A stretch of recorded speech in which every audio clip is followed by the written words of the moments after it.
Moi, j'avais envie de te poser des questions par rapport à ta foi. Tu t'appelles Cédric, converti à l'islam. Comment c'est arrivé dans ta vie et qu'est-ce que ça t'a apporté?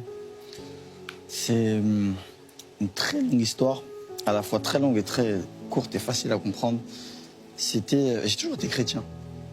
J'ai toujours été chrétien, ma famille est chrétienne protestante, précisément.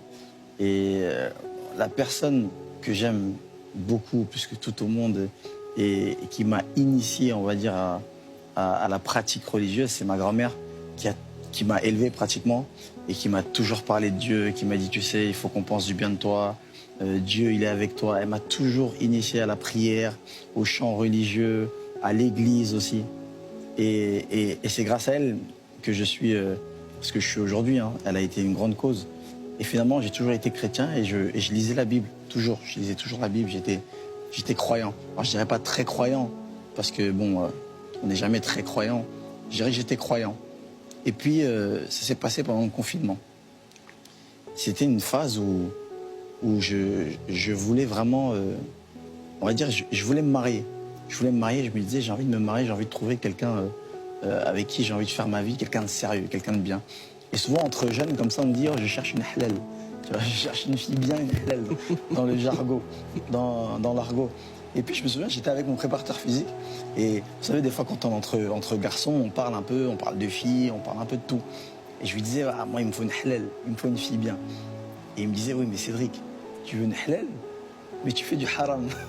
En gros, De l'illicite. tu fais de l'illicite, c'est-à-dire tu veux une fille bien, mais tu proposes pas des choses bien quand même. Et cette phrase, elle a résonné dans ma tête. Et puis est venu le confinement. Et je me disais, mais il a raison. Comment je peux demander à Dieu quelque chose de bien, alors que moi, je lui présente des choses qui sont pas bien. Donc je demande le bien et je présente le mal finalement. Et puis je me suis dit, non, il faut que je le mérite. Pourquoi j'aurais moi une fille bien, alors qu'il y a d'autres personnes qui se comportent mieux que moi et qui méritent des filles bien. Et puis je me suis dit, je vais arrêter les bêtises. Je vais arrêter de sortir, je vais arrêter de parler à plein de filles, je vais arrêter de me comporter mal finalement.